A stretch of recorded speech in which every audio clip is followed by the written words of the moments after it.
جينا بسلسله جديده ومختلفه اتطلبت مني كتير على واتساب.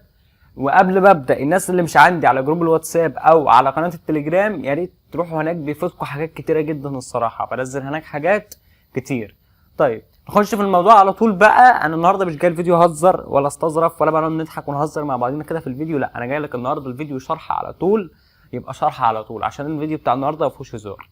فيديو النهارده زي ما انت شفت في العنوان، احنا ابتدينا سلسله جديده، سلسله التعديل على النسخ. لو لقيت دعم على الفيديو هكمل، ما لقيتش دعم مش هكمل، علشان انا ما ينفعش اتعب واصور واجيب اكواد وبتاع في الاخر انت ما تدعمنيش. عيب عيب والله عيب. تمام. النهارده هنبتدي باول حاجه، او الحاجه اللي انا بحب ابتدي بيها في اي نسخه، تمام، لما اجي اعدلها، هي ال كنت اقول ايه يا عم الحاج؟ احنا ناقصين لبخه في الكلام، ناقصين لبخه، ده عايز يتعالج ويجي لنا. انا فين؟ توهتوني والله. ماشي نخش في الموضوع على طول. هي اللي انت تغير حزمه التطبيق. انت مثلا عندك نسخه الجي بي، هي بتبقى الحزمه بتاعتها جي بي واتساب، انت عايز تخليها مثلا باسمك، انا عايز اخليها النهارده اوزكس واتساب، مش عايز اخليها جي بي واتساب. طيب اللي هيحصل هنا كالاتي. طيب هتحتاج هنا ام تي مانجر وام تي في اي بي ونسخه الجي بي اخر اصدار. طبعا دولت انا سايبهم لك في التليجرام اهوت، انا بنزل حاليا اهوت شايف، بس النت بعافيه حبتين، محتاج له زقه باش بنزلها لك هنا اهوت على التليجرام. ده بالنسبه للناس بس اللي فايتها ايه حاجات التليجرام، ومنزل تطبيق تاني اهوت، ومنزل اكواد فك هنا على التليجرام. بصوا حاجات جامده. تمام. فانت هتخش هنا على قناه التليجرام، هتخش على الملفات هتلاقيها، حملها. تمام. وهسيبها لك برضه، حاول اسيبها لك على ميجا او في الموقع الخاص بينا او اي حاجه من الحاجات دي. طيب هتحتاج ان ام تي في اي بي هتفتحه كالاتي، بس احنا دلوقتي ما احناش على الانترو، فلازم نروح على الانترو ونبدا الفيديو.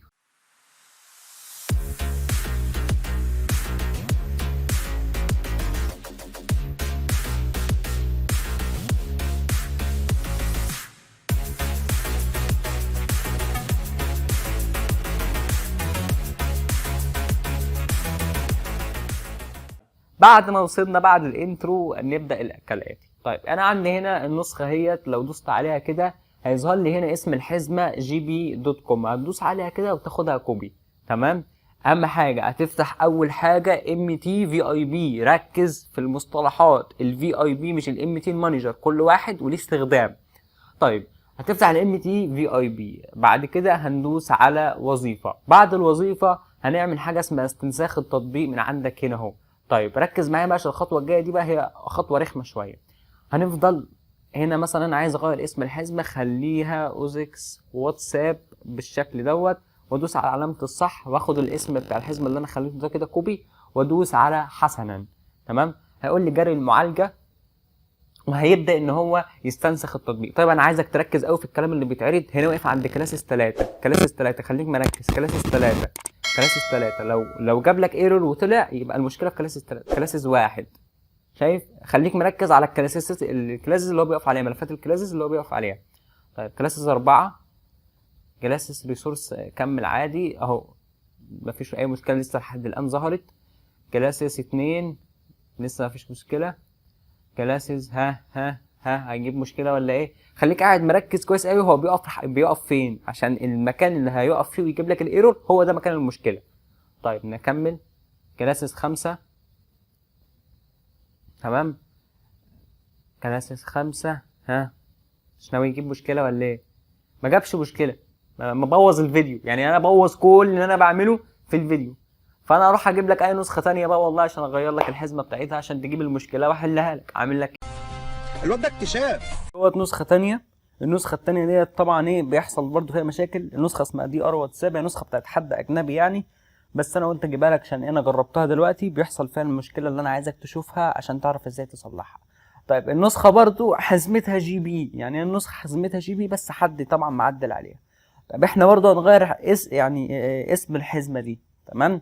هناخد برده اسم الحزمه كده كوبي، وركز معايا بقى في كل خطوه انا بعملها. بعد ما خدت اسم الحزمه كده كوبي هنروح على وظيفه، وبعد الوظيفه زي ما بنعمل متعودين استنساخ التطبيق، نحط اسم الحزمه اللي احنا عايزينه، وبعد كده استنساخ طريقه الاستنساخ الجديده، وبعد كده حسنا ويبدا ان هو يستنسخها.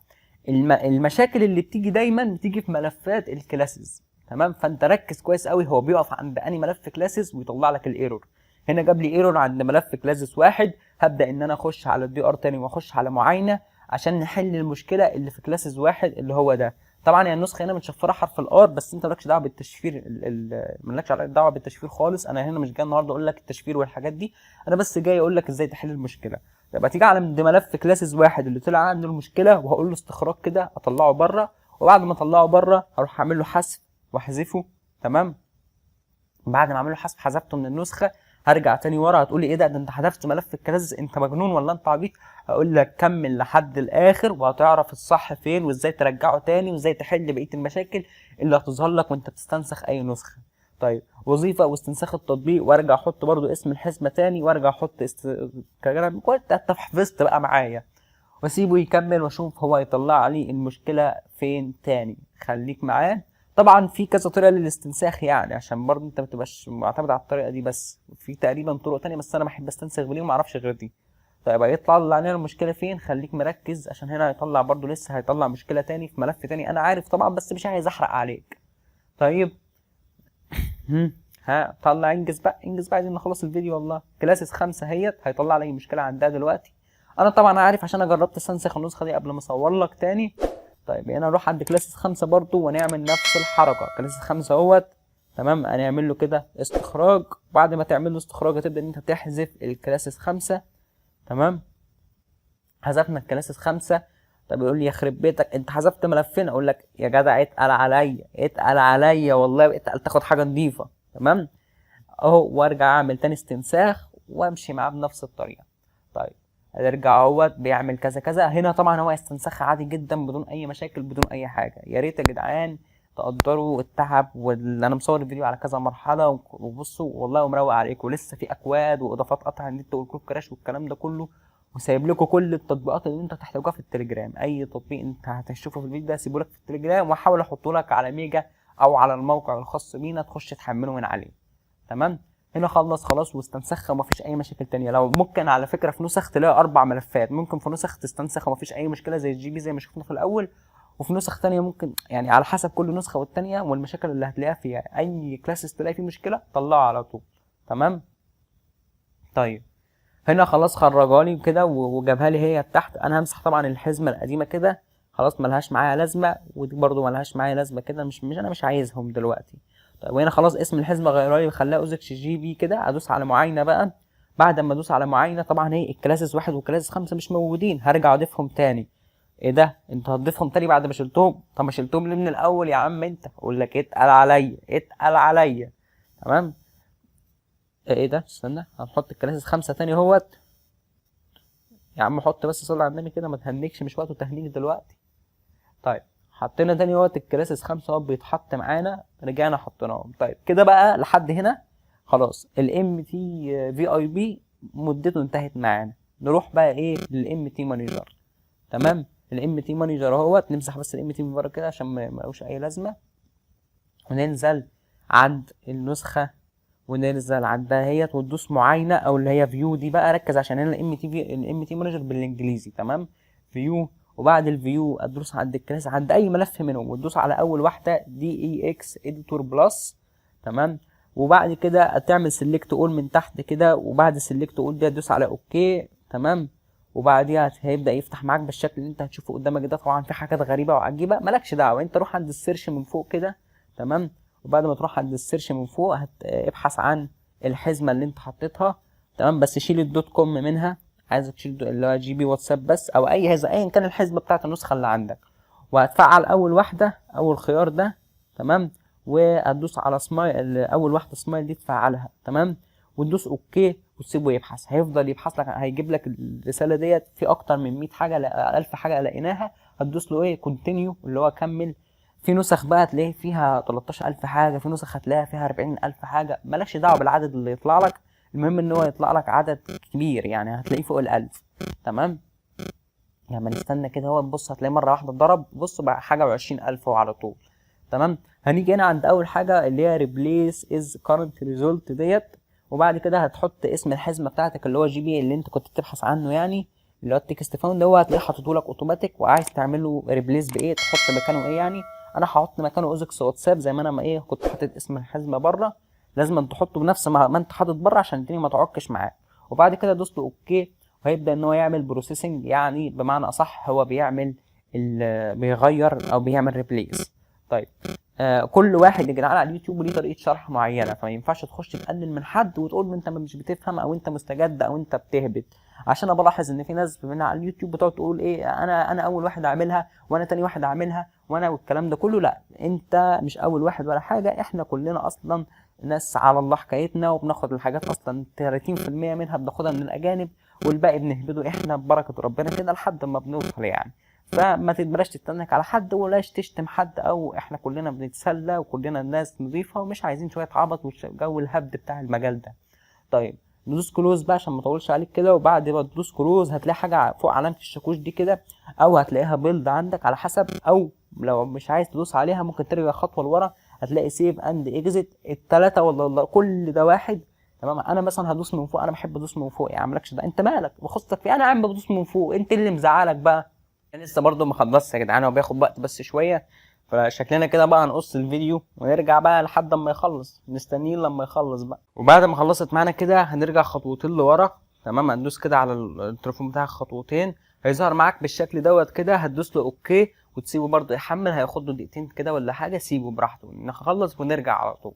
طيب وهنا خلص اهوت وخلاص كده، ايه احنا كده غيرنا حسبة النسخه ايا كان النسخه دي ايه بقى. طيب هنرجع خطوه لورا كده. تمام، وانا بحب بعد ما اخلص اي نسخه، اي ما اخلص الحزمه اي حاجه، انا من النوع اللي بحب اعمل تخش كده على الفانكشن وتعمل ساين اي بي كي. الساين اي بي كي ده يعني بيحل لو في اي مشكله، بيعمل لها توقيع والحاجات دي كلها عشان النسخه ما تظهرش معاها مشاكل.